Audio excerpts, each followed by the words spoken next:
Greetings, brothers and sisters. So I uploaded this video yesterday, and YouTube's bots flagged it, and I think it's probably because of Britney dancing.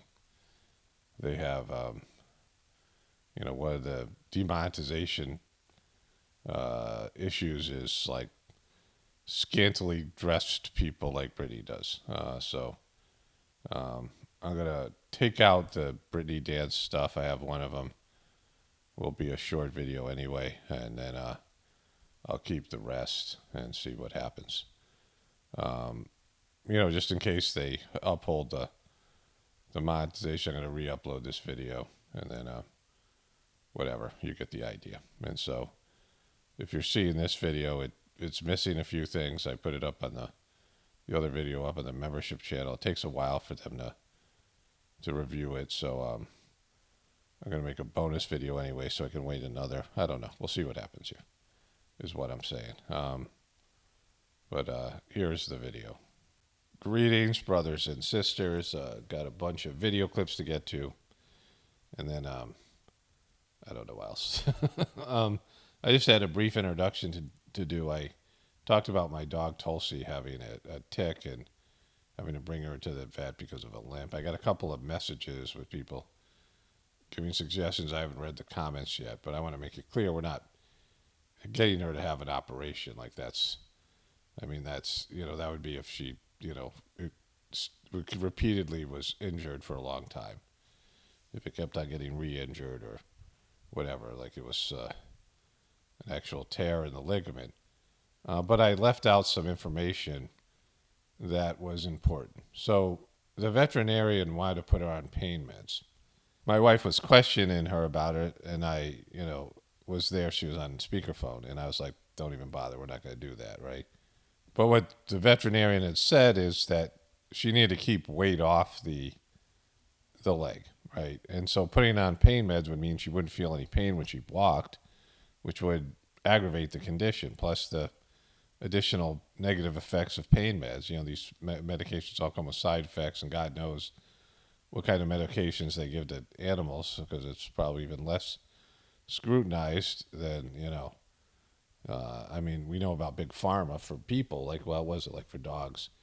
But it was a stupid, it's like giving a football player pain meds to play on an injured leg or something, right? It's stupid. Like, just, it's counterproductive.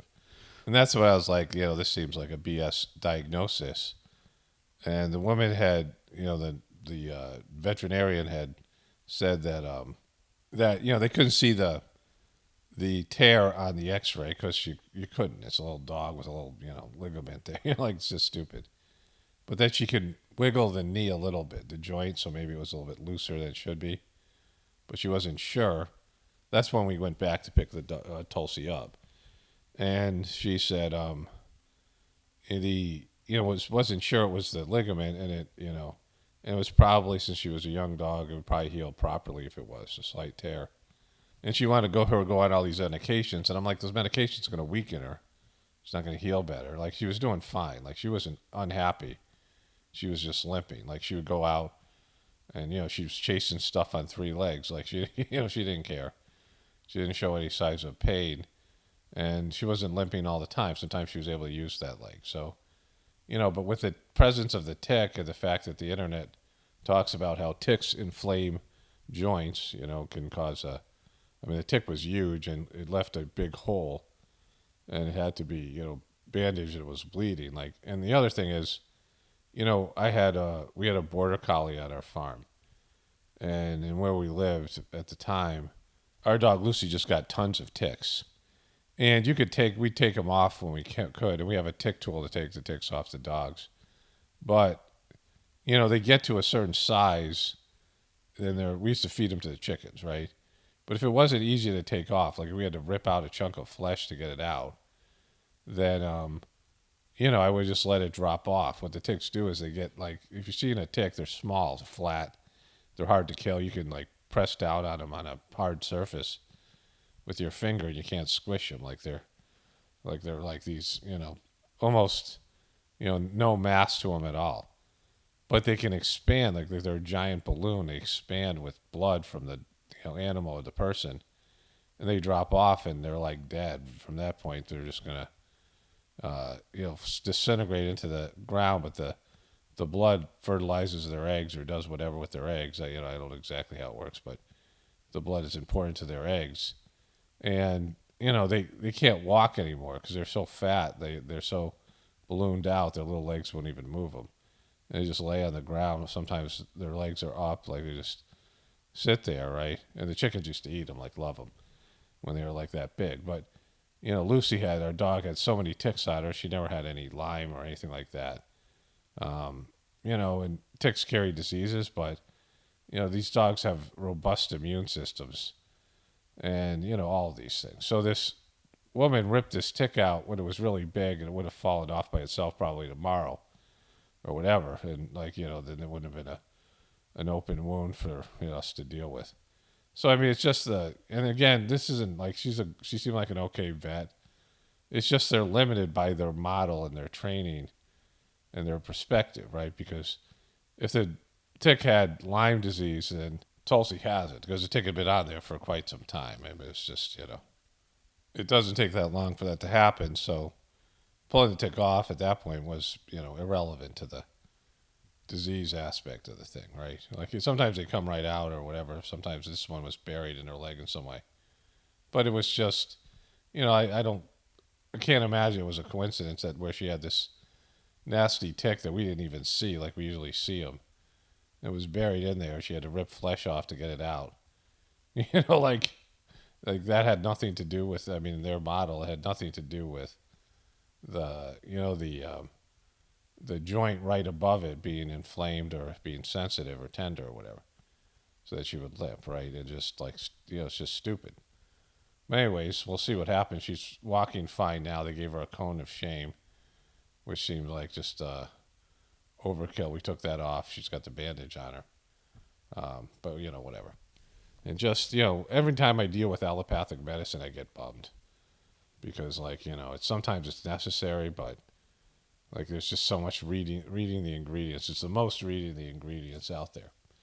And so the other thing is I got a couple comments, at least one comment on Kennedy that I thought I would read. See if I can find it here. One person wrote about Britney dancing, and we'll have more of it in a bit. Quit showing her. You must really enjoy it. Gross/sad. Epic Britney Bands Part 1. There's people who try to psychologically pressure you into doing something they want, right? Which is this case, not do Britney videos because it's a Britney fan. And Britney fans are the worst. Like, they're the stupidest of the stupid. Like, they just, trying to psychologically shame me when you got like a double-digit IQ.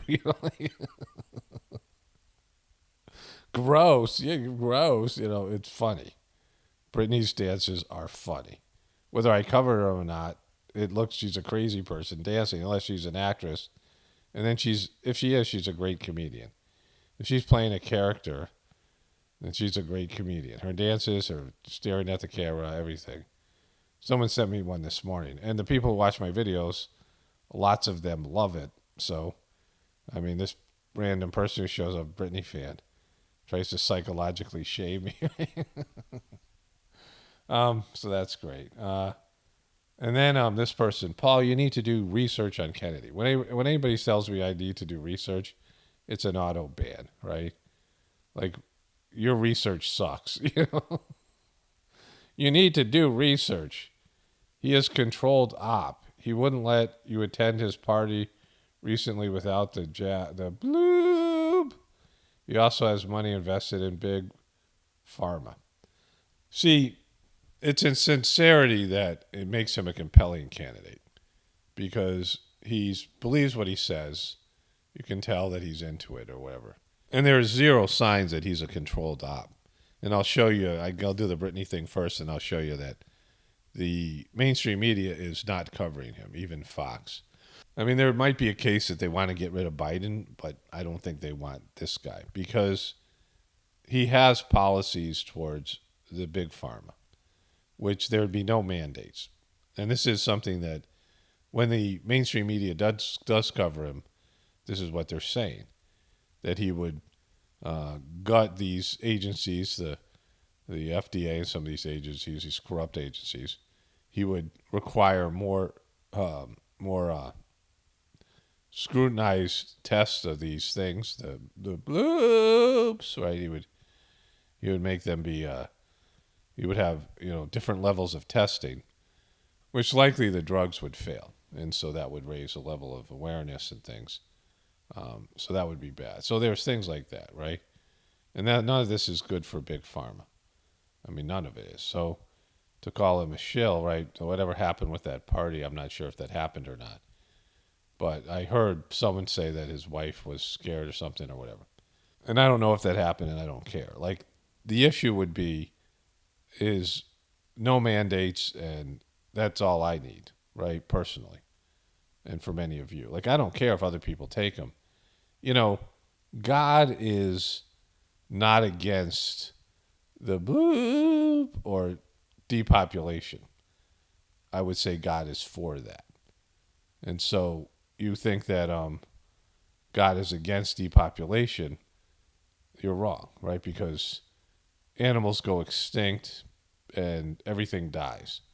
God's not anti-death. God's not pro-life. God's, I guess, pro-life, but pro-death as well. And in the divine, God doesn't have a mind in my belief system. God is in a being. God is, an essence, a pure essence. Because if you have a mind, you make mistakes. If you have choices, you make mistakes. God doesn't have an ego to make choices. That's some of the kind of brilliance of the Sajmark philosophy or understanding of divinity.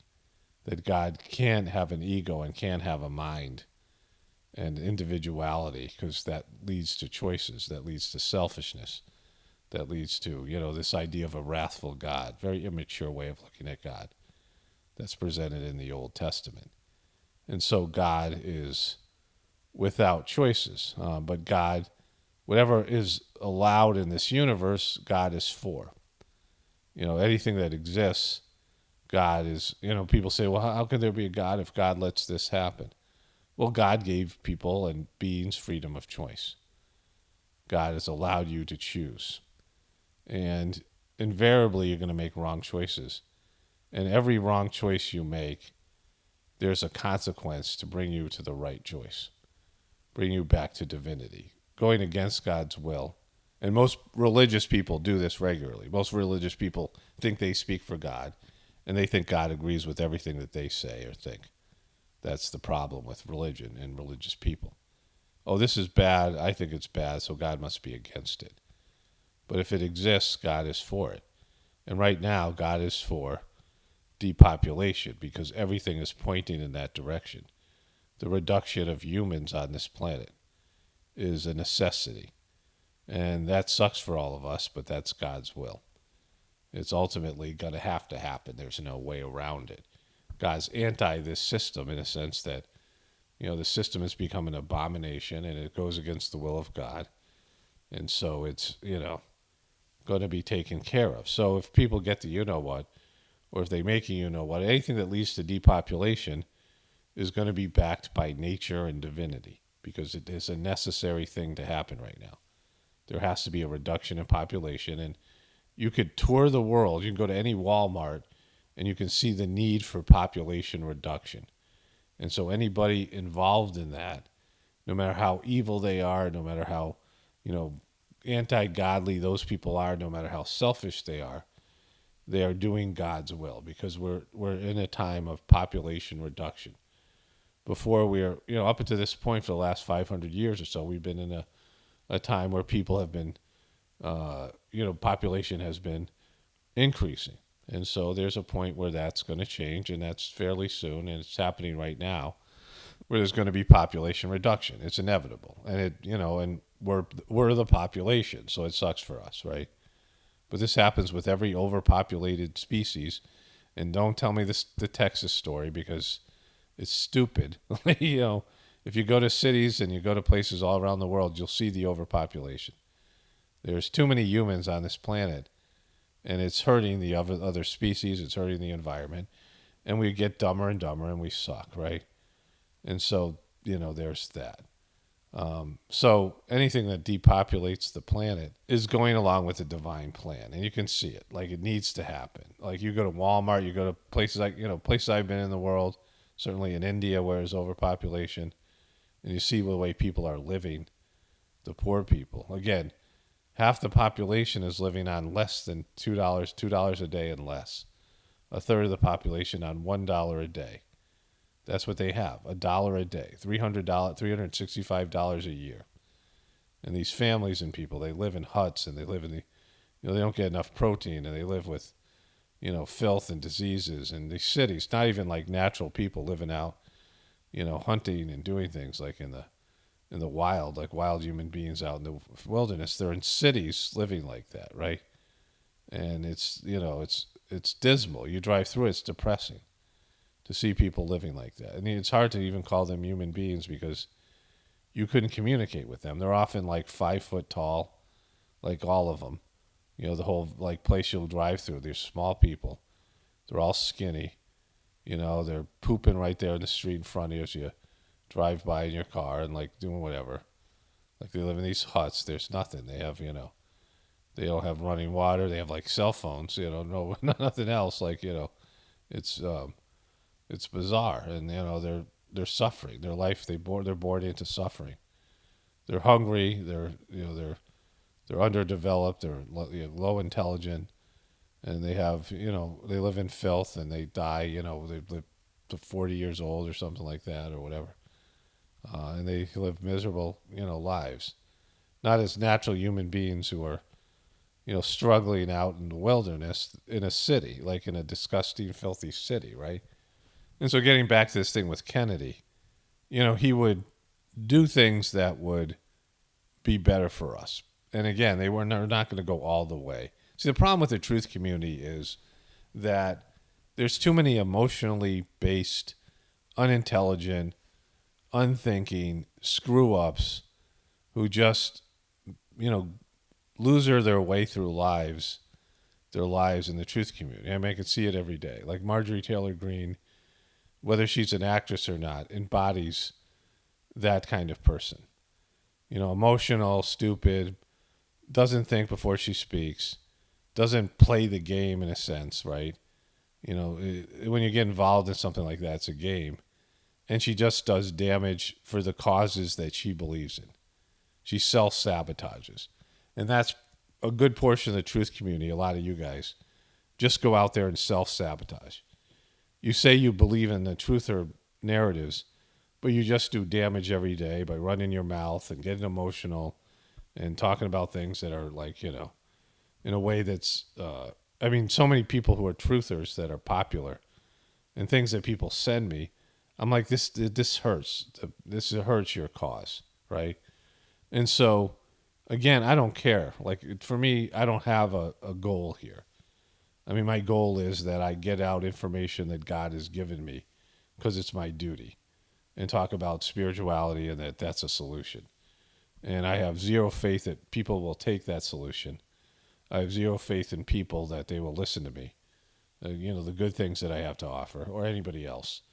I have zero faith that the humanity will turn it around and change. But I go through this, thing because it's fun, and I enjoy it, mock, whatever. The mocking is a part of the, discharging the frustration I might feel that I don't really feel, but I would feel if I had to really take this seriously, because I don't. Like, I don't have a goal here. I don't have a, a save the people kind of a thing going on here. Save the system. But if you're a person who wants to save the system, and you think that your point of view as a truther is going to save the system, then you would have to evaluate your actions and the way that you conduct yourself on the internet, because that's that's where you're drawing the battle lines. That's what you're doing. So what are you doing to help the cause? Blathering on about your beliefs as a truther and telling other people they're wrong doesn't work. Arguing with people doesn't work. And then dividing people within the truth community. Like saying, oh my God, these people are all shills and they're all whatever. I'm going to call them out. Or anybody who disagrees with you, like the Cubies was a shill. And, That doesn't work, right? You're just dividing an already, under attack group. You're already fighting a losing battle. And so, there's the Alex Jones model. If you're going to, which is to wake everybody up and to, it's an information war. That's played out. If you don't see that by now, most people have decided. Some people will admit to believing in these theories. Some people believe in these theories or the ideas secretly, but nobody has a plan to do anything. Nobody has a plan of action. If your idea is to win politically and elect Trump and Trump will do it, well, we know Trump failed you already. He failed the truth community, he failed everybody. Trump's in it for himself. If you can't see that, then, again, I got nothing for you. But, he's not going to do it. And politically, he couldn't. Even if Trump wanted to, which he didn't, he couldn't do it. Because there's no political strategy that would, and there's no political system or checks and balances in power anymore that would allow for these changes to occur. There's no way to achieve it politically. There's no money in it. There's no, and even if there was money in it, it would be destroying the system. See, what you don't understand, like most of you guys, which I say over and over again, if most people awoke into the problems of our system, if most people knew what you think right, you would destroy the system. It would just break the system immediately because the system is based in perception and illusion and people believing in the fact that money has value when it doesn't and believing the system has power when it doesn't. It's the power that we give it, right? It's the power that we put into it because of our collective need. But the money doesn't have any value. So first of all, if we were going to be truthful, none of us would use money. Like if you really wanted to be a truther, say that the money doesn't have value, no longer use it. No longer work for it. No longer use it for yourself when to purchase things. No longer engage with anything that's related to the economic system. That would mean turning off all your electricity, turning off anything that has to do with things that you pay for. Anything that you pay for with money or have purchased with money is is demonic because the money itself is a lie. And so the job that you do, is, again, you're working for nothing. You're working for debt, for less than nothing. And so if you wanted to be a truther, you would say, all right, I'm not going to use money anymore. I'm not going to engage in anything to do with money. So you would go out and make everything by hand, get your own food, get your own water, build your own shelter without using any tools or anything. You go out there like naked and afraid into the wilderness and say, I'm going to do everything on my own or whatever you could do. And because I'm no longer going to live this lie. That would be like being like an authentic truther, right? But none of us can do that because the system is, we're dependent on it. So we're dependent on the lie. We're dependent on the money. And even if we know that the money has no value, we still have to go along with it. And so, there's no truth here.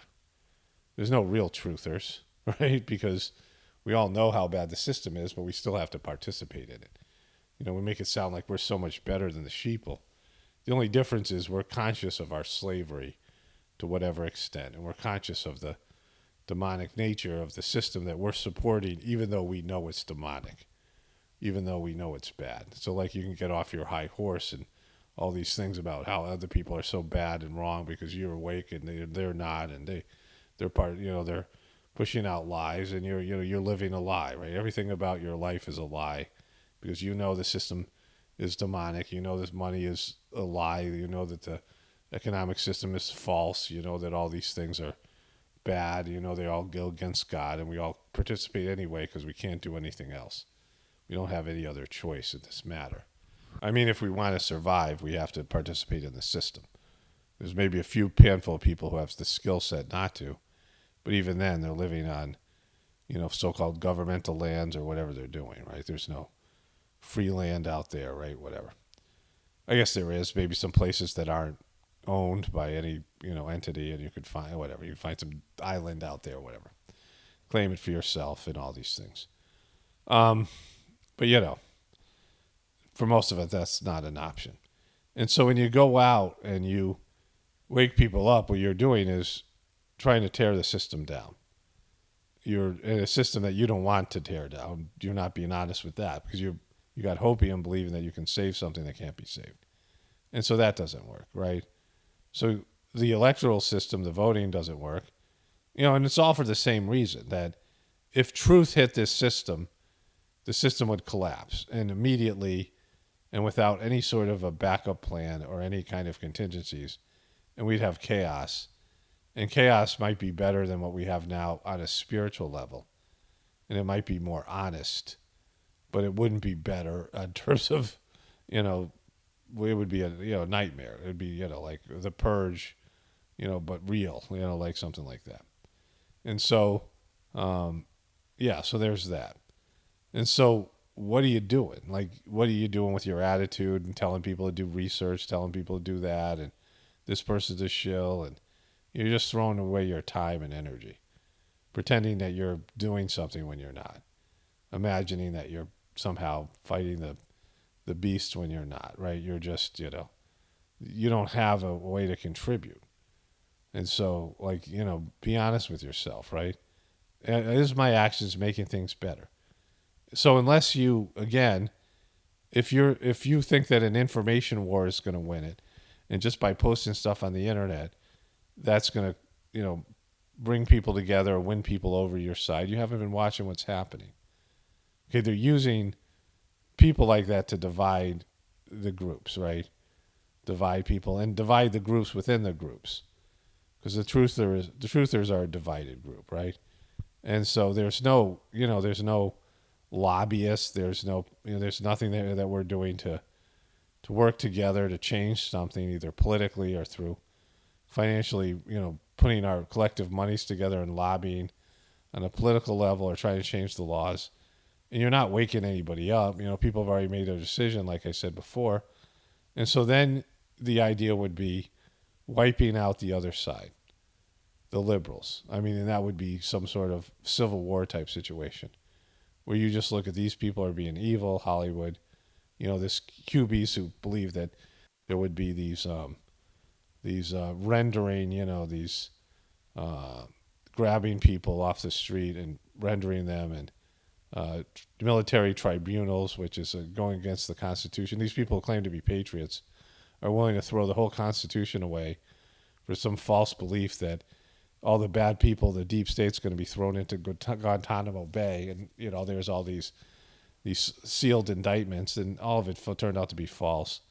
But it was so stupid because you're throwing away the system, right? A civil war is you throwing away the system. So if you're decided that the liberals and the Biden followers, the people that are so bad, the sheeple, and you hate them so much that the only war with them could, a real war with them, not just an information war, but some sort of military type of paramilitary type of situation. If you think that could cleanse the world of the evil, right? Then you destroy America, because that's not America. That's not how the system works. You'd be going against the Constitution and everything else, right? And you can say, well, we're patriots and they're not, and we're saving the country, whatever. It's stupid. You're just being stupid. You're not thinking about your actions and the implications of what you're thinking or doing, right? So you can't use physical violence and force. That's not a solution. And that'll, that's just going to cause, whatever, that destroy the system in some sort of social civil war. And so that can't work, right? You can't, and your actions are just more and more divisive, right? Every time Marjorie Taylor Greene and AOC open their stupid mouths, they become more divisive. Most people are just dividing people. And I don't care because I don't like people. I'm a loner. I don't care. I don't care how divided you are, right? Like I'm not a joiner of groups. I don't, doesn't bother me, but, doing it, like doing the more division is the system breaking down more and more. So there's no solution here. This is just people talking about how they're waking up to things. And sure, you can go down the rabbit hole as far as you want and talk about all your discoveries and how your research is better than other people's research and you know more than other people. But it's just, an egotistical pursuit. I mean, it's not, or you could just be emotionally triggered and find like-minded people are mad and vent and the internet and how you're all so cool and everyone else sucks so bad and what do you do? And so it's pointless. The whole thing is pointless, right? The system is doomed because it needs to be doomed. It's a bad system. It's a demonic system. But until it's doomed, or right now, our our lifestyle, our very lives are dependent on it going forward. Very few people could survive a full out collapse. I don't think I could, and I'm fairly prepared. I mean, I don't know, and I don't know what that even means, right? In terms of the collapse, but no electricity, no money, no nothing, no stores, no food services, no infrastructure, complete breakdown in the system. Where now you have to go out and hunt and grow food and fight off other people who are going to try to take it. And that's, I mean, that's pretty harsh and quick. It could happen quickly. I mean, you saw what happened in COVID. The banks were out of money and the grocery stores were out of food within a week. And the COVID was kind of a bogus thing, right? So when the pandemic opened up, we saw what happened immediately, right? And what's happened since. It happens that quickly. There could be a disruption in the services of the system. And when you go to the grocery store and there's no food, and you go to the, whatever it is, and there's nothing there for you, and you're like, oh, that happened quickly, right? You go from 1 week, the system being totally functional, and then the next week, the system's completely gone. And that's happened over and over again. Civilizations collapse. You see all the empires that have collapsed over the years. And the populations were very much like we are now in those right before the collapse. And so that's what's happening, right? That's what's up. So simply put, yes, it's a bad system. Yes, it's a demonic system. Yes, the system's hurting us. Yes, it's hurting us physically, but more importantly, it's hurting us spiritually. Yes, it's dividing us. Yes, it's helping us or making us live unnaturally. Yes, we're slaves to it. Yes, there's no alternative. I mean, the alternative is there's not another system in place. So the alternative is like going full caveman, right? Going back to an aboriginal state where you're living off the land and you're hunting and you're growing food and you're making your own clothes and, there's no manufacturing, there's no money, there's no stuff, there's no, there's no electricity, there's no internet, there's no anything, right? That's the two choices here. You're dependent on the beastly system, whatever it is now, whatever it transforms to in the future, whether it's Agenda 31 where you march off to some FEMA camp or whatever it might be, or you go full, Aboriginal, right? You become an Aboriginal person. Those are our choices. There's no middle ground. There's no, system that's out there where we can say, all right, let's scrap the system we have and everybody adopt this new system. Everybody turn in your cash and everything stays open, but we'll do it a different way. Like all the plants will still crank out all the food and all the, services and stuff. There'll be no Costco. There'll be, whatever. I mean, there's no backup plan here. There's zero. And so, you can whine about all you want and talk about how unfair it is and how much better it would be if everyone was just like you and believed just what you believed. But that doesn't do boop, right, for anybody or anything. Okay, I was going to end there. My microphone cuts out. I switched to rechargeable batteries, which is better for the environment. I think ultimately cheaper. They're expensive, but they last a lot longer. But my microphone used to warn me when it was going out of batteries when I used regular batteries. Now it doesn't do that. So it just cuts off. But it was good that it did this point. I was going to end it there, but this is the most important point. And that, I have hope. People would listen to what I just said and said, well, that's hopeless. But I have hope and more importantly, faith that what's supposed to happen will happen, right? Because I know this system's bad and I see it more and more every day. And it's everything. It's everybody. And, people are going in the wrong direction. Just look at what happened to humanity. and we're going in the wrong direction, whether you say you're part of it or not. And look at the kids today, and they're getting stupider, and it's getting weaker, and they're getting weirder. And each generation has gotten weaker and stupider and less human and more zoo-like animal, more not natural, unnatural human beings, and ungodly, and the family breaking down, all the things, right? And I have faith in divinity that there's contingencies to making wrong choices, and that divinity will kick in and whatever, rectify the situation and destroy a system that is bad for humanity. And on an ego level and on a survival level, that's bad for us. So there's, that's where people say you don't have any hope. But more importantly, the spiritual level, your soul is eternal, and your soul is getting damaged, or your spiritual essence, your subtle bodies, is getting damaged, and people are doing bad things and wrong things, and getting these impressions, getting what are called some scars, which I've talked about in my Journey series and other spiritual videos, and accumulating grossness that you're going to have to pay for later on. And so the longer this system goes on, the longer that you contribute to it, the longer that, people are, suicidal, all these things, doing bad things, depressed, and, they're just packing away bad energy and making a future for themselves that sucks. We're creating a, post-apocalyptic world with our, because people aren't happy. We're not grateful. We're not whatever. And, what you're engorging yourself on today is going to create your future of tomorrow. Your choices you're making now is going to create the future you have in future lives and future everything. And so, all these things are bad for us.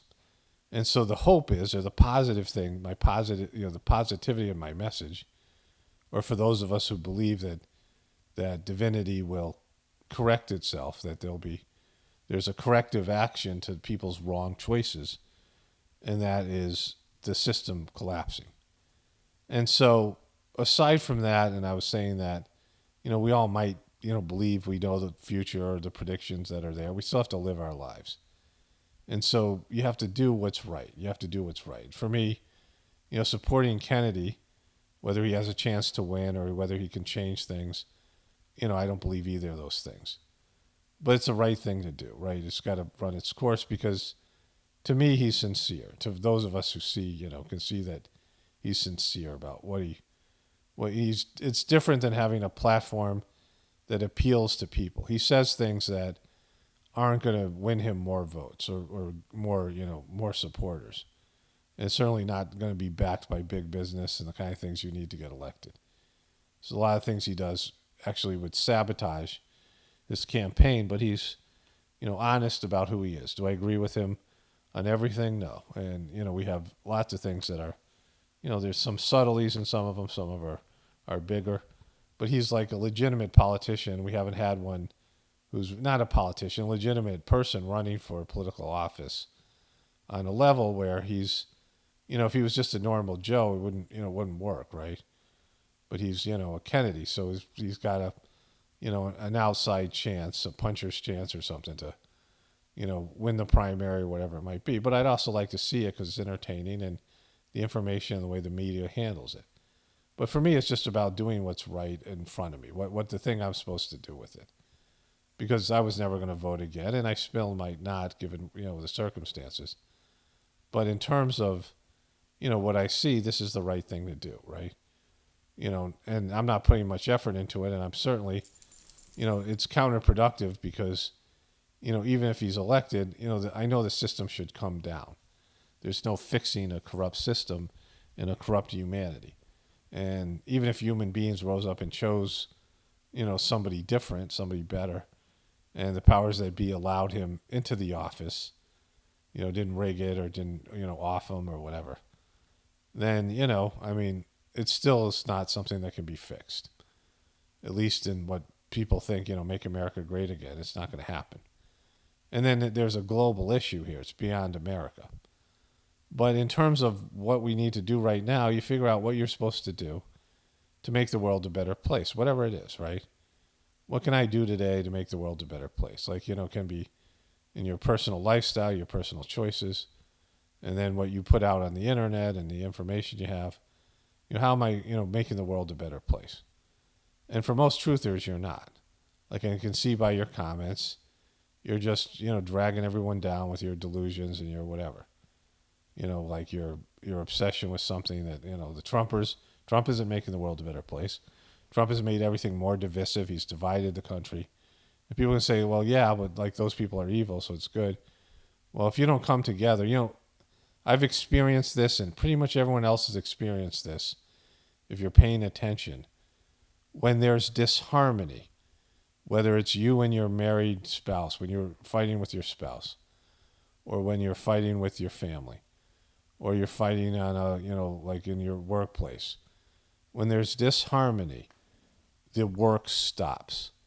Whatever you guys are trying to achieve collectively, when it's a team, when there's disharmony in a team, when there's disharmony in a country, when there's disharmony in the world, the work stops. War kills everything else, right? See what happens to countries during a war, right? Everything is turned backwards, right? World War II, there was a level of production where America came out of World War II and had a big leap or jump, and there was a lot of procreation when soldiers came home, the baby boomers. But that was after the war. During the war itself, the war just drains all the other creative potential and possibilities, all the other projects you have. Like when you're in a battle with people, it's hard to get any kind of work done, right?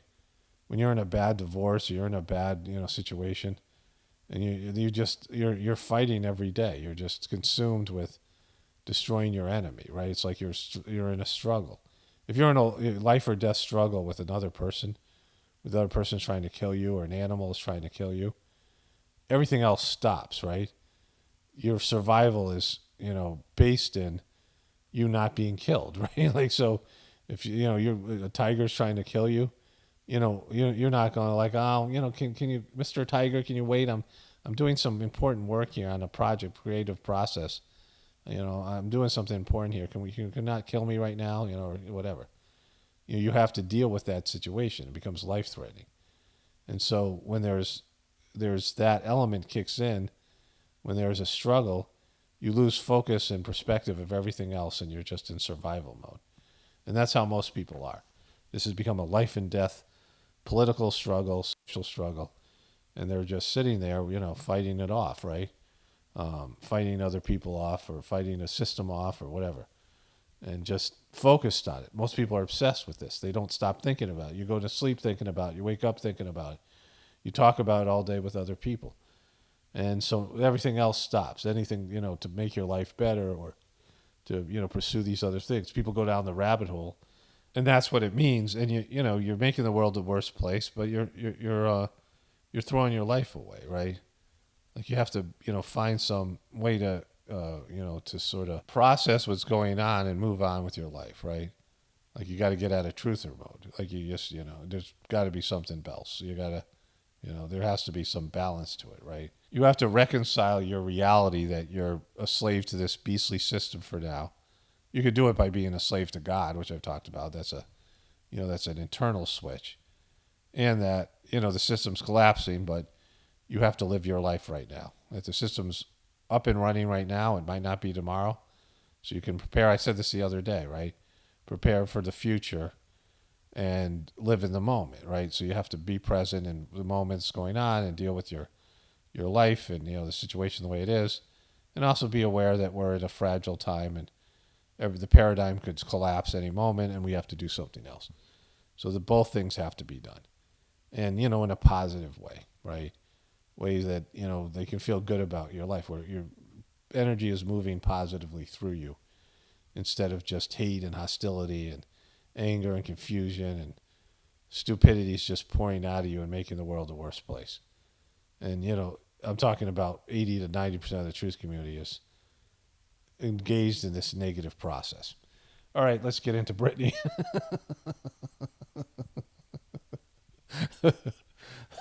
Let's go see what's up with Britney. Okay, so there are two videos of Britney dancing. I'm editing them out here. The first of which was on Twitter. She had posted a video on Twitter. She didn't post on her Instagram. It's just FYI. This one that I'm editing out now is going to be a short because it's a little bit funnier than the other one. And then let's go to her talking. She has a couple of talkie videos. Okay, so there are two more videos here on Britney's Twitter and one on Instagram. It's better for me to do the ones on Twitter because Instagram is the only platform that doesn't have. They do have it for a couple, one format of their videos, which almost no one uses. But most of the formats for the videos, there's no volume control. And so it's going to be usually loud. And so I have to tape it, and then I have to do my commentary when I'm editing. So I have to watch it again. It's just, pain. And it's good to do it. Like the first time I like to do it because it's fresh or whatever. Anyways, but the, Twitter has the volume control, which is great. But she does have another video I want to get to on Instagram and another dance thing she does there that she doesn't put on Twitter. Okay, guys, so I just got finished with my book. It's coming out very soon. I worked my ass off for this book. Okay, so you worked a lot. You worked your ass off. So you're saying to write a book. Now, I've written a number of books. And I don't think anybody who's written a book talks about working their ass off. I mean, if you do a research book or you do something where you document something in the physical world that you do physical, I guess you could make a case for that, right? But in terms of writing a book, she's not writing a book. She's talking to a ghostwriter or a team of ghostwriters, and they're turning what she says into something that could be, they have to rewrite it. I mean, they have to, turn it into prose from her babbling, right? But she means something else here. I've already seen it because I put the thing on pause. I've already watched this. So I've done this and the RFK video, which you'll see. It's probably 30 minutes of content with the pause button on. I'm a little bit salty about it, but it's my own fault. So what I'm saying there, I'm in the editing process to make this clear. There are times I put the pause button on and I forget to unpause it. And I'm just babbling to myself, right? And it's not being recorded, which sucks on a lot of different levels. And so that happened here. And so sometimes the second time I'll do it better, but I have to recreate it. And I like doing it spontaneously and commenting. And then, I've already watched these videos, so I know what's coming. And some, it's I don't know. A lot of therapy to get this book done. So you guys better like it. Or else she's going to slap you or she's going to, I don't know what she's going to do. And if you don't, that's cool too. Jamaica. Well, you just threatened us. Ooh, I want to take you to Bermuda, Bahama. Come on, pretty mama. I'm out of here. So, bye guys. Hope you like the book. Yeah, we're not going to. But so she then did this again. This was a handheld close-up thing. But then she did this again here where she had her husband who's going to make an appearance, or some guy, I don't know if it's her husband. Okay guys, so my book is coming out very, very soon. I worked my ass off for this book. I had a lot of therapy to get this book done, so you guys better like it. So this is her reading, I guess, the script. I don't know. If you don't like it, that's fine too. Either way, I'm going to Bermuda, Bahama. Come on, pretty mama. Yago, Majigo, baby, why don't we go to Majiga? Coco, Macasas. Too much. Okay, so I think that's her husband or the other guy she's always with. Either way, he's complicit, right? Hi, so I wanted to share with you guys an incident that happened in Vegas that a lot of people are talking about. What happens in Vegas stays in Vegas, Britney. I meant to make this joke when I edited it the last time. And I forgot to do that, so I'm doing that now that I've edited out her dancing. And I heard on the news this radio station talking smack and talking shit. That's why I'm addressing it. Saying that I deserve to be smacked. Security was doing their job and protecting their client. I've been with the most famous people in the world in sync at one time. Girls would literally throw themselves at them. On my way into the place, actually, I was knocked down by 3 12-year-olds trying to get my picture. My security not one time touched them or even came near them. So you got knocked down by three 12-year-olds. Like, that's part of the story. And your security didn't touch them. Like, that's their job. If three 12-year-olds come up and knock you on the ground and they don't touch the 12-year-olds, they don't grab them off you and, do whatever, security's failing.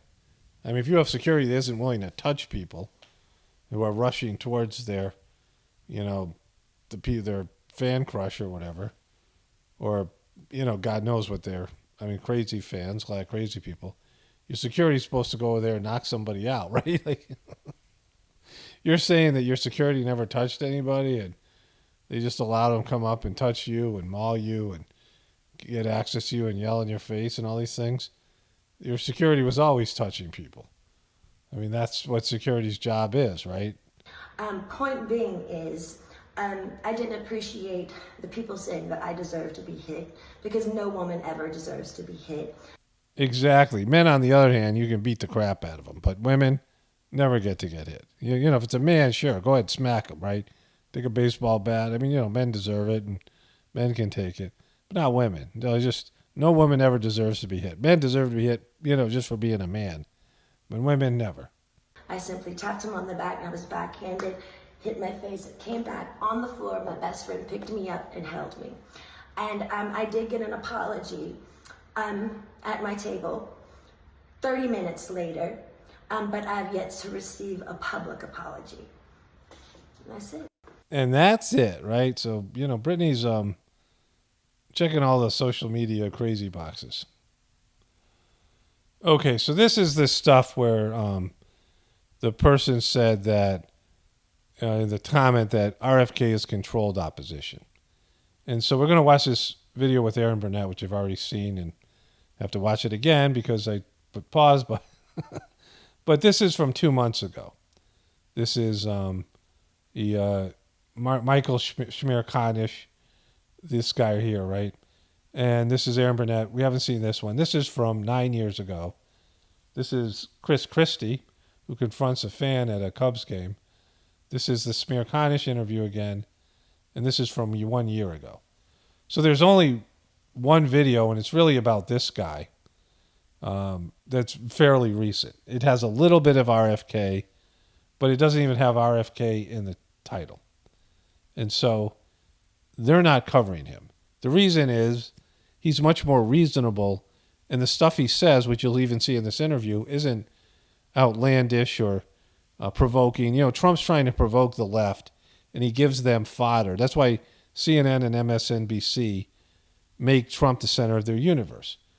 And so we'll get back to that in a moment. But here's the stuff on MSNBC that's been covering this a little bit more. So this is the Haley Jackson thing.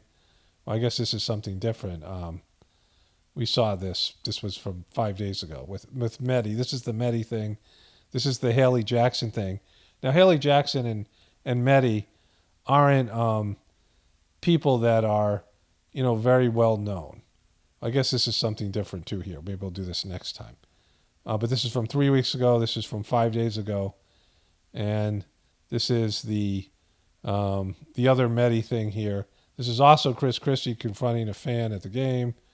And this is that guy Mehdi. That's from 7 days ago. And we've seen that. And this is from 3 weeks ago, which is the Haley Jackson thing. And so these are obscure shows that get very few views. Even Aaron Burnett, who's a little bit more widely known. Most people don't know who Haley Jackson is. Then less people know who this guy is, Mehdi.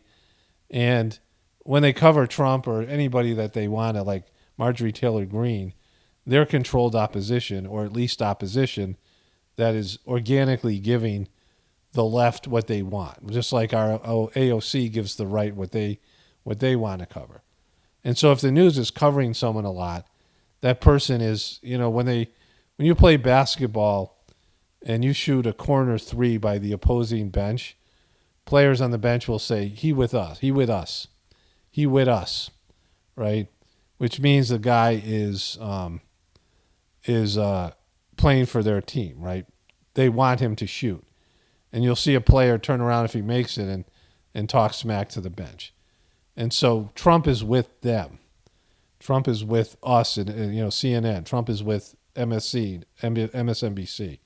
AOC is with Fox, right? They're controlled opposition. RFK Jr., not so much, right? RFK Jr.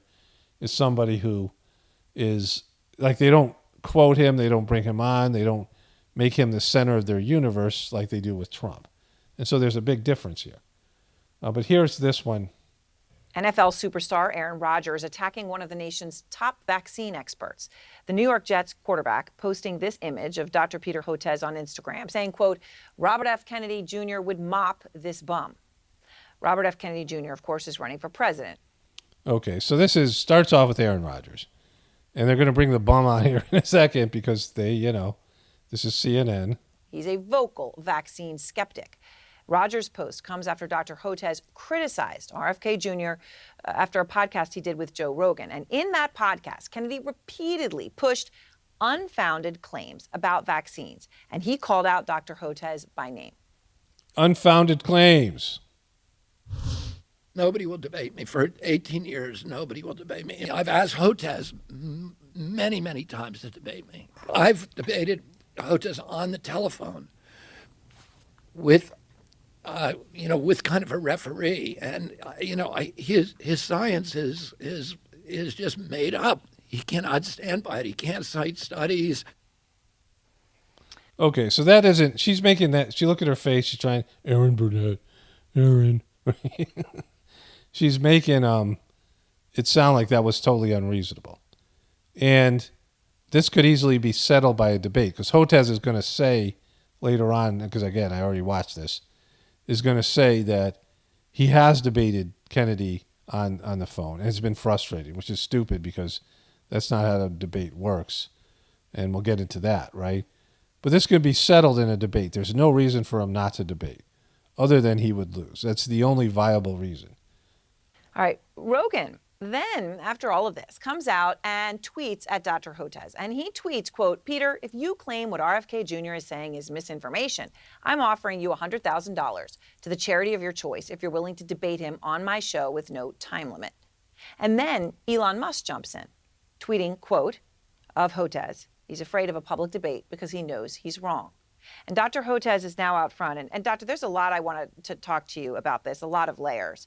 Okay, so, if he was controlled opposition, he would debate him because he'd do well in a debate. Even if you can get a draw in a debate, your side's going to stay with you. If you can just be someone who composes themselves and looks reasonable.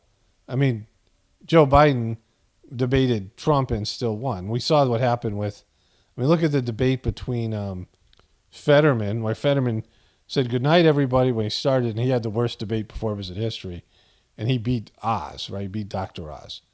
And so, if he just goes on and does a reasonable job and creates enough doubt, then he basically wins the debate, and he gets a lot more exposure. And all the people who are now just thinking he's a coward and thinks he's chicken, will say, all right, he debated him, right? Like at least he goes out there and debates. There's no reason for him not to debate, which I'll say in several different ways as we go through this, because he has no argument not to debate, right? But let me just start with where we are at this moment. You're now dealing with personal threats, stalking from anti-vaxxers. How is this situation different than anything you faced before? I think it has to do with the volume, the intensity, and the fact that now people are coming to my home. I've been going up against anti-vaccine groups for a couple of decades because I have a daughter with autism and wrote a book, Vaccines Did Not Cause Rachel's Autism, about my daughter. But what's happened over the last few years, it's become, the movement is still continues around autism, but it's shifted to become more of a political movement, and it's better organized, it's better funded, it's politically motivated. And I think that's what you're seeing now, this play out in a very organized fashion. Okay, so that would go away if you debated him. So here it says here, I hope you rot in hell, boob, scientist harassed after Joe Rogan challenged him to debate RFK Jr. I hope you rot in hell is like, that happens every second on the internet, and much worse.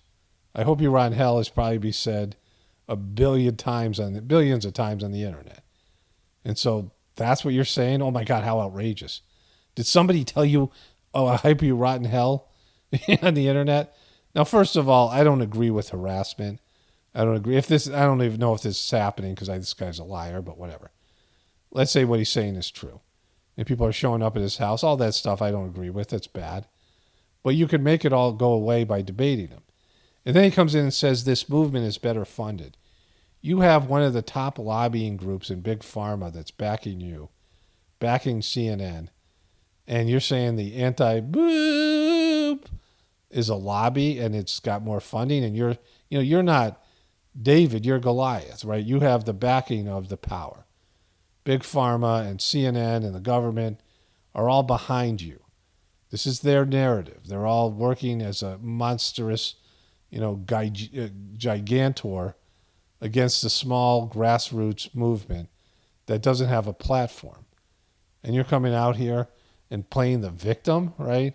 When you could make it all go away by doing what's better for you in the long run in terms of your career and cleaning the floor with RFK Jr. like you said you would, because his science is, you'll see him say it in a bit, his science is bogus. That's what he's going to say about this. That's really troubling and extremely aggressive and at times pretty scary. I can only imagine. And look, the reality of this is part of the reason this is in the conversation is that for now a couple months, RFK Jr. has been polling around 20% in various polls as a challenger to President Biden for the Democratic nomination, right? So that's why people are so focused on him, right? And yet he is perhaps, he has done a lot of environmental work in his career, but perhaps best known for what he has chosen to make his central statement, right, which is claims about vaccines. And here he is on. Before she says this, I remember that. She said that she watched Joe Rogan interview. And he made it clear on Joe Rogan a number of these interviews that this isn't part of his political platform because it's not a winning issue. The majority of people are not anti-boop. And so he's only talking about this when people ask him. He's just answering it honestly. And it is a part of his platform in terms of some of the things he's going to do, which he said he's going to do. But he's not making this platform as something that's going to win voters. That's going to win the majority of voters, because it's not. And so this isn't like some big issue for him. It's what you guys want to focus on because it's a winning issue for you, right? But again, you're not even focusing. Erin Burnett isn't the most popular show on CNN. She's like, 6 o'clock or 5 o'clock or something. And Erin Burnett. And then, they're not bringing this guy out on popular shows. And he's got the weakest excuse ever for ducking a debate, right? So I want to get back to the interview, but let me just show you this. This is Trump, and if you search Trump and CNN, and this is just what's on YouTube, right? They don't put all their stuff on YouTube. And so Trump, this is from 15 hours ago, 4 days ago, 2 days ago, 7 more, right? This is 13 hours ago, 1 day ago, 1 day ago, 5 days ago. And each of these stories will be covered by multiple shows, and they'll only put one of them up on YouTube, the one that they think is the best or the one they want to promote the most. 6 days ago, 4 days ago, 5 days ago, right? Then you get into these other ones here, 2 weeks ago. I mean, it just goes on forever, right? The Trump and CNN. This is Trump on MSNBC, right? 13 hours ago, 1 month ago, 15 hours ago, 17 hours ago, 1 day ago. This is controlled opposition. They love Trump. They love what Trump does. That's what I'm saying. What are they going to do without Trump? 20 hours ago, 1 day ago. This is all within a 24-hour period. It's just, Trump is, this is all Trump, right? Trump is, and he appears in other stories. I used to, play like a game when I'd watch a CNN or MSNBC when they were talking about something negative. And I'd be like, how long before they mention Trump? Like if they were talking about the Ukraine, how long before they say something about Trump? And it's, always, it's coming. Like they'll be covering a story that's not about Trump, but at some point they'll be like, well, this is the policy of the Trump administration, or remember the scandal with Trump, and, whatever it is. They always bring it back to him. They're not doing that with RFK Jr. And, they're not, it's a completely different approach here. Let's get back into this, though. On the COVID vaccine. As we all now recognize, the COVID vaccines were neither safe nor effective. If you got vaccinated, you're more likely to get sick, you're more likely to get severe illness, and you're more likely to die than if you were unvaccinated. Those things are not true. I should just, right, Dr. Hotez? Those things are simply not true. So you're expecting us to take this guy's word for it, this disheveled, Captain Kangaroo looking Bill Nye the Science Guy. Somebody else had a good one. I forgot what it was, a comment, but bow tie or coat wearing MNFer who's not willing to debate and not willing to cite any scientific research. Like, you're just saying, take our word for it. So it becomes a difference whether you're going to believe RFK Jr. or you're going to believe you guys. And you guys are proven liars, right? We've all had issues with the allopathic medicine. We've had issues with personal issues with pharmaceutical. People have side effects. People have seen the news lie to them. RFK Jr., we don't have much experience with him, right? But most people aren't going to learn to read scientific papers or understand scientific, studies and analyze them for themselves, right? But you coming out and just saying that's not true. And again, when you guys are, CNN, there's a great story in the Joe Rogan interview where RFK Jr. talks about it being Roger Ailes' friend, and Roger Ailes not letting his people air something of his because it would piss off Big Pharma. And he said, out of 24 ads on an average Fox show, 18 of them were from Big Pharma because it's an older generation, right? So you have old people watching these networks, and old people need medications. And if you watch these news programs, the major 3 cable news networks, a lot of it's either about LifeLock, safety things, things like the clapper. When I was a kid, clap on, clap off, the clapper, right? This kind of, stuff for old people. Or it's about, pharmaceutical drugs. And Pfizer sponsors these stations, right? And so they're not going to confront or anything that, would hurt their endorsers, their advertisers. And this guy's bankrolled by Big Pharma, whether he wants to admit it or not, right? And so them coming on and saying, with not being transparent and saying we're financially incentivized to agree with or disagree with, whatever's being said here, that they're on the side of Big Pharma.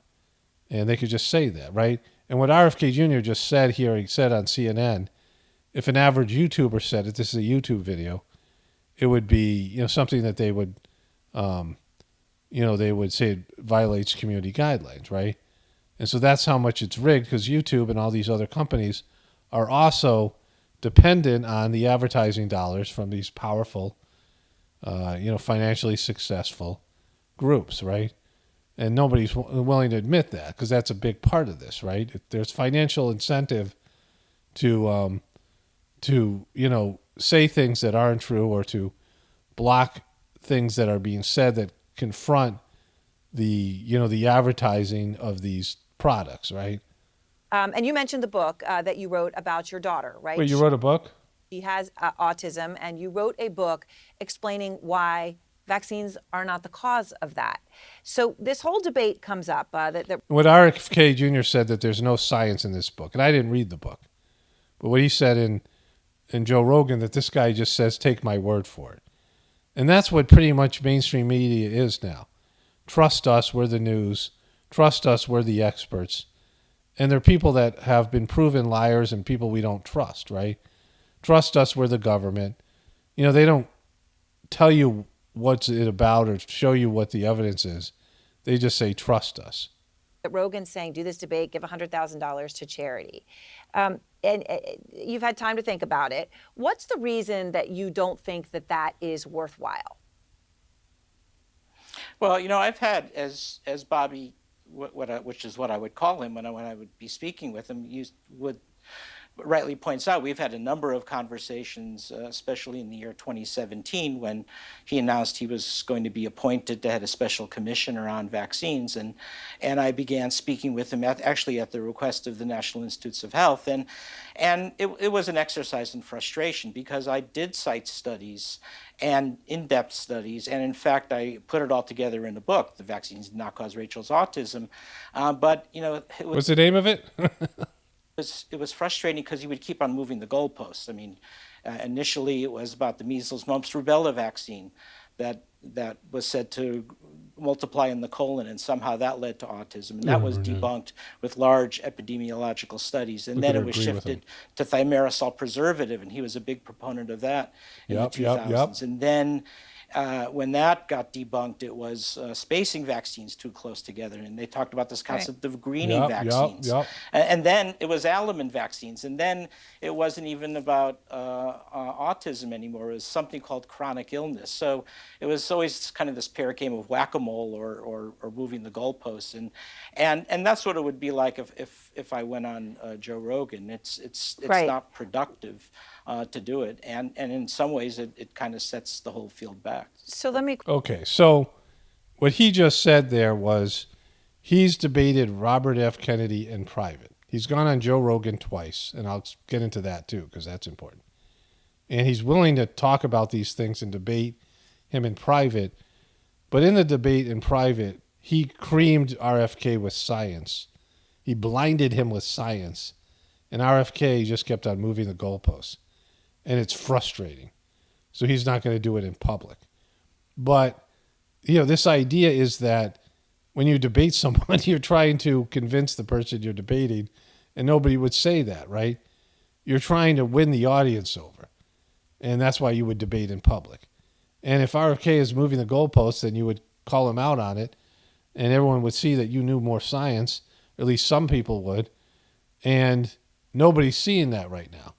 And you're getting hammered because you're showing up on, slightly viewed shows, right? Which we'll get into here in a second. Let's get back to it here. Quickly ask you to that point, Elon Musk, right? He said you're afraid to debate RFK Jr. because you know you are wrong. Now, I should just note that Musk hosted Kennedy for a Twitter Spaces forum. He has more followers than any other human alive on Twitter, 144 million. He is the richest person in the world. People pay attention to him. And he's, just to state the obvious, an intellectually formidable and successful person. How impactful is it that he's saying these types of things?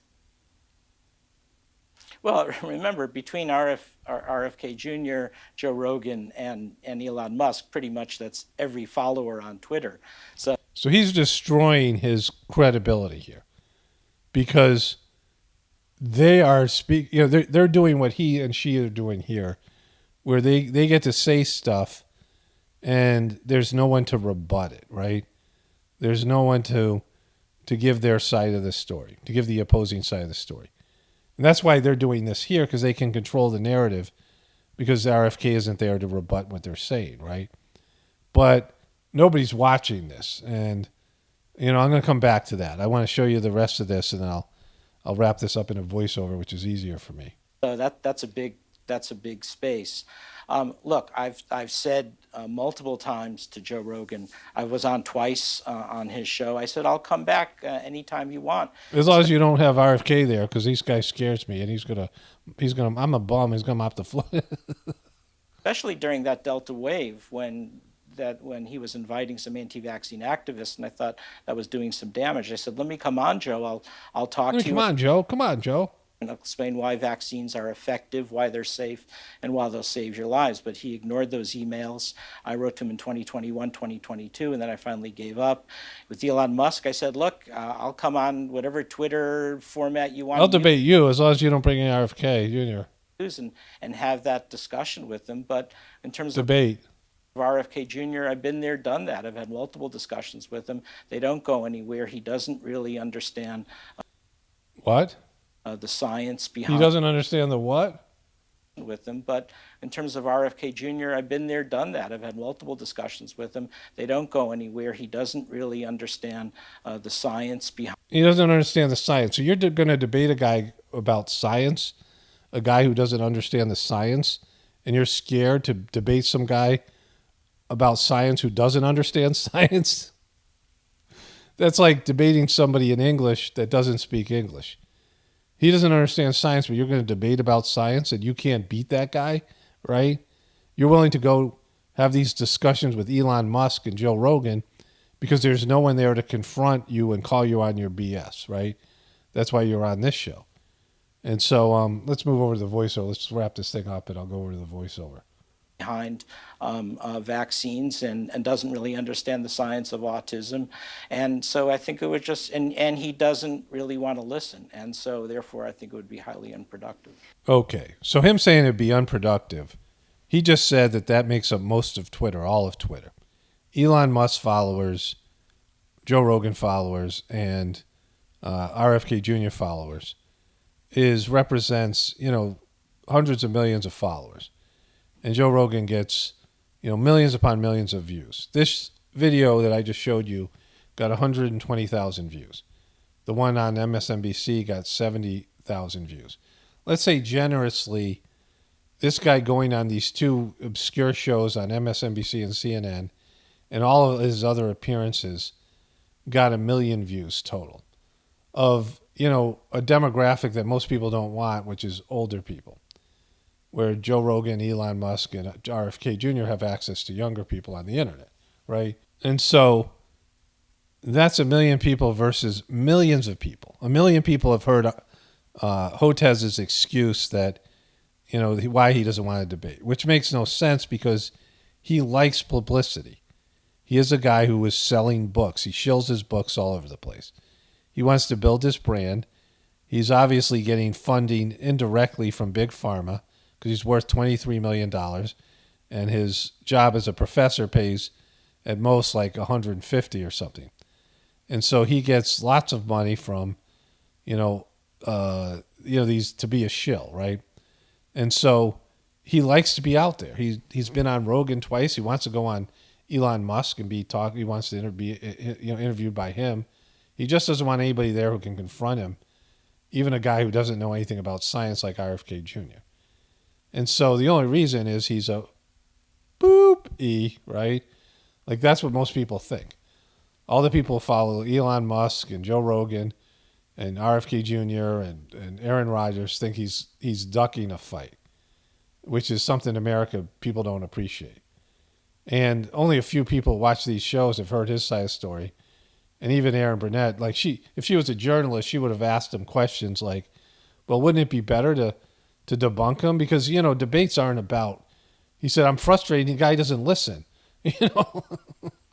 Well, you're not trying to win RFK over. You're trying to make RFK look bad. And even if you did a reasonable job, like I said, we saw what happened with Fetterman, you would be better off than running scared. So the only reason not to debate him is that you can't win, that you don't have real evidence. I mean, that would, to me, be the only legitimate reason, because this guy wants publicity. He wants to be a part of these shows. He did go on Rogan twice, wants to go on Rogan again, right? He wants these things. He just doesn't want to get pummeled by RFK Jr. It's so obvious, right? Like it's better for him in every way to go in this interview, and it would stop all the hate he was getting on the internet, and he would be out there, getting creamed. Because if he could beat a guy who he claims he's won the debate in private, like he's not, going out there and trying to convince somebody. You're not going to convince Joe Rogan. You're not going to convince Elon Musk. Joe Rogan asked you about your own health, and you said that you eat crappy foods when you're, carcinogenic foods and, foods that cause heart disease. You're eating fast foods. You're obese. You're not healthy. And yet you're a health professional. Like you should know better than eat poison. You're eating poison every day. This was something even Rogan was able to confront you with, and you gave the wrong answer. And so you don't have a good presence. You're whining like a little victim, right? You're not that guy. Like you're not. You can't win this thing.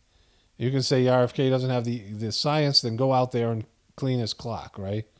America, we like this is a grudge match, and you're running from him, and so do all these other people. Why? They're all running for him because he's frustrating and he doesn't know science.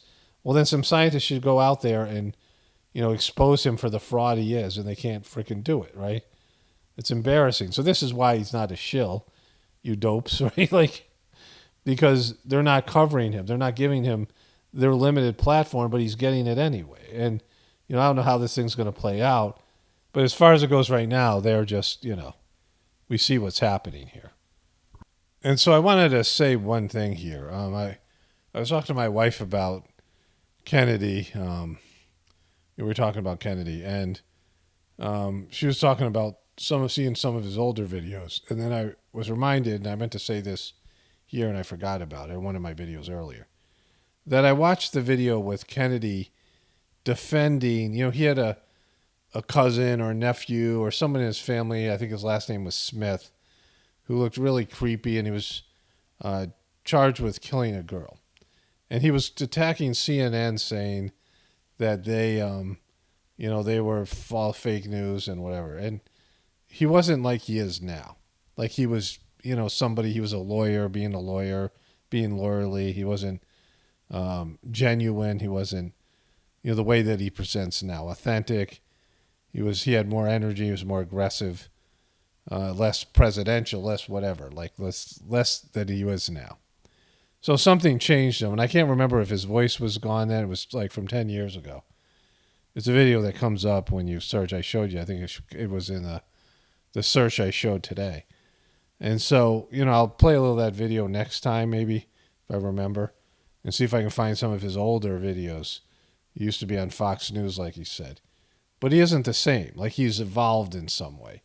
And what's good about him now, he didn't have in the past. He was very much like these other politicians and people with an agenda who doesn't come across as authentic. He was inauthentic. Maybe he was a little bit more authentic than some of these guys. But he certainly wasn't like he is now. And it might have had to do with his voice going or just maturing or something happened to him. But he clearly has gotten better. Like, he wouldn't be worth voting for or even listening to 10 years ago. And even if he was a good environmental lawyer and he had done some good things, he was clearly not, something like he upped his game in some way. He had some transformational experience, and he's different now. And so that I find interesting. All right, let's wrap this thing up here. Okay, so I just want to finish up with this one video clip here. So this is what I was talking about. This is controlled opposition. This is MTG, right? And they can't wait to talk about her any chance they get, right? She feeds them content. Members of the House Freedom Caucus have ousted Congresswoman Marjorie Taylor Greene from their conservative group. Indeed, this is the first time that's ever been known that they've booted somebody. But her colleagues were furious over how she supported Speaker McCarthy and the debt ceiling deal with President Biden. She's also known for many other antics. She was feuding with another conservative, Lauren Boebert, and she has basically once been considered an outlier for many of the extremist MAGA views.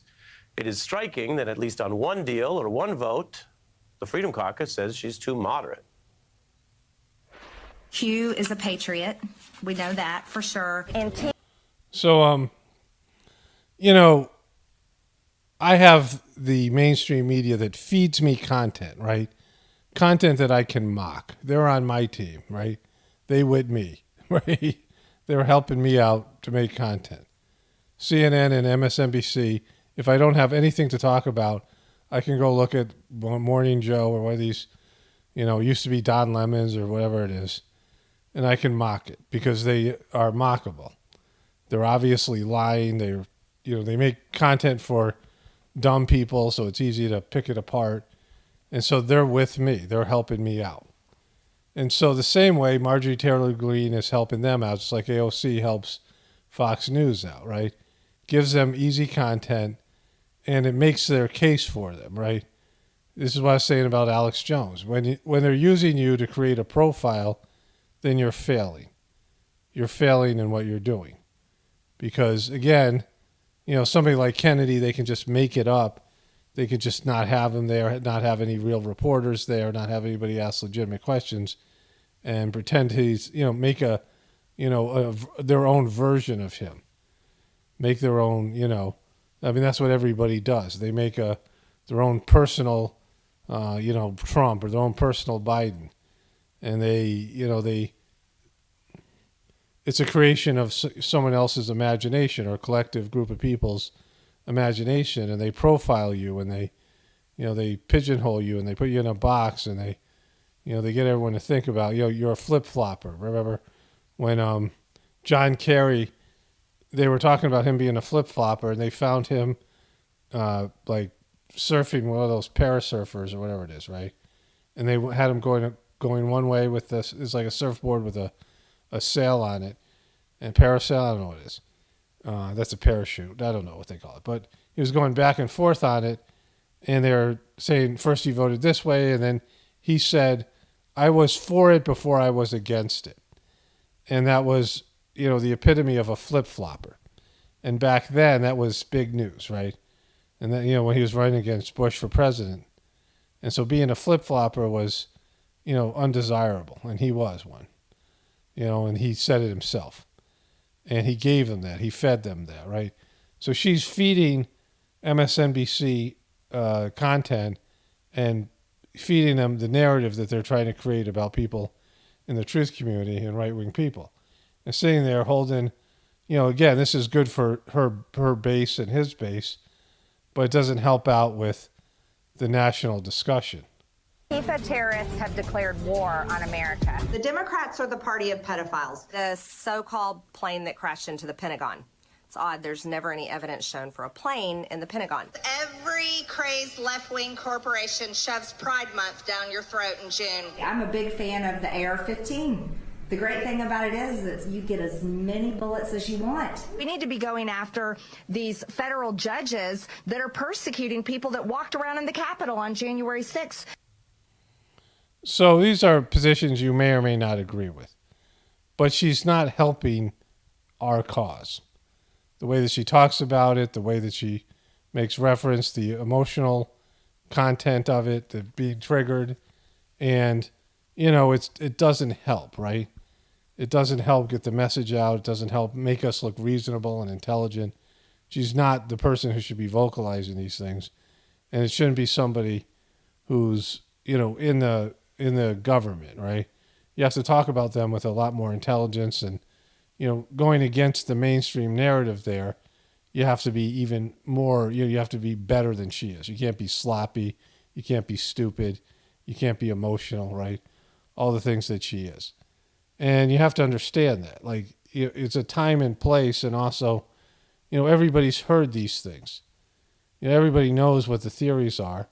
And those people who don't are so asleep and or don't care, or so stupid or don't care, they're not worth even reaching out to, right? They're not passionate. They don't care enough to even know what's going on around them. And so, it's a dead issue. You got to understand that, right? Too right, too moderate, or just too much? It is Friday, and we are telling MTG to fall back. That's what we do on Fridays here on Fallback Friday. And guess who's here? Yes, John Sally, the four-time NBA champ, first player in NBA history to win championships with 3 different franchises. Maybe he was the common denominator. And the first to win championships in 3 different decades. The Detroit Pistons were the epitome. So, they're giving him quite an introduction. Of the physical, tough, hard-nosed brand of half-court basketball. They had big, strong guys in Laimbeer and Mahorn, Rodman, Sally. Mahorn told me how to elbow and said, if you hit somebody, do it on purpose. Wow. John Sally talking that talk. That was, of course, from the acclaimed Last Dance. I see he's repping Georgia today. We'll get into that. He also was in the Bad Boys film and has hosted TV series. What kind of introduction is this guy going to get?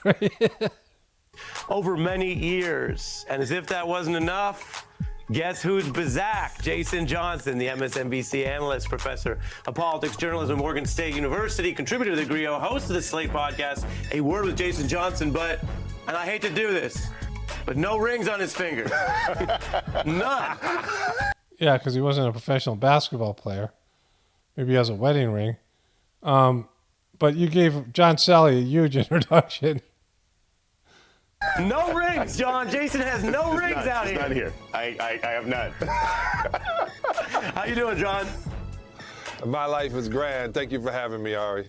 I love having you. We're going to get into it all. Jason's been around here a few times, so I'll let him go. What's your first fallback, sir? My first fallback is for Canadian courts, Ari. Okay. For Canadian courts, we have to watch what they're doing. A Canadian court has ruled that a thumbs up emoji can be a binding contract. Essentially, emojis now can be a binding contract. You had a farmer who sent a thumbs up to a contractor. Okay, so they forgot about MTG. But this is, you know. And he said, hey, I was just acknowledging receipt of the contract. They're like, no. That's saying you agreed to the contract, and he now has to pay over $60,000. That's what the court ruled. Right, and you're kind of sticking up for him and saying, look, emoji, first of all, emoji culture is always changing. Exactly. I'll be the first to say. But that this could be it could be copy, right? It doesn't necessarily mean I agree to all the terms. Okay, so anytime I give a thumbs up or a heart, it doesn't mean I agree with you or anything more than I've seen what you've written. Just so you guys know. I'm never giving you the thumbs up that is an acknowledgement of any other, and there's no other information, whether it's a heart, a thumbs up, any emoji. It simply means I've seen what you had to say. Terms that I haven't had time to read. Exactly. It could just be, I'm okay. When I think of the number of emojis that I use, anything from the poop emoji to vegetable emojis could mean I'm just making dinner, or it could mean something else. And we can't have legal contracts, legally binding I think it's a things. great point. All right, so that's the end of MTG and the point here. But anyways, you can see how they use somebody as fodder, as someone who's playing for their team. And that's, Trump in the case of the left-wing media. That's Marjorie Taylor Greene. That's, to some extent DeSantis. Right? These are people that they want to feature as much as possible. They don't want to do that with RFK or JFK or whatever his name is. RFK. So I'm going to end here. I got a wonderful comment. I was just reading the comments while I was, sort of editing and listening to my video here. And somebody left a great comment. I can't get into it. I haven't read the whole comment. This video is way too long already. It's already an hour and a half. But the person was implying that I was, I guess, racist because I said things about Mehdi Hassan and not the bug-eyed blogger. And somebody commented, you just don't know Paul very well, right? That the guy was commenting that I mocked one person harder than the other, and that I was not an equal opportunity mocker, and he wished I would have mocked the bug-eyed lady. So that's coming. I haven't read the whole thing, and I gotta make dinner and do something with my wife. We gotta tend to our dog, a few things. But anyways, so that's coming next time. Only spirituality will save this world. It's Paul Romano, definitely pointing for the apocalypse and the ascension. Everyone have a blessed day and be grateful.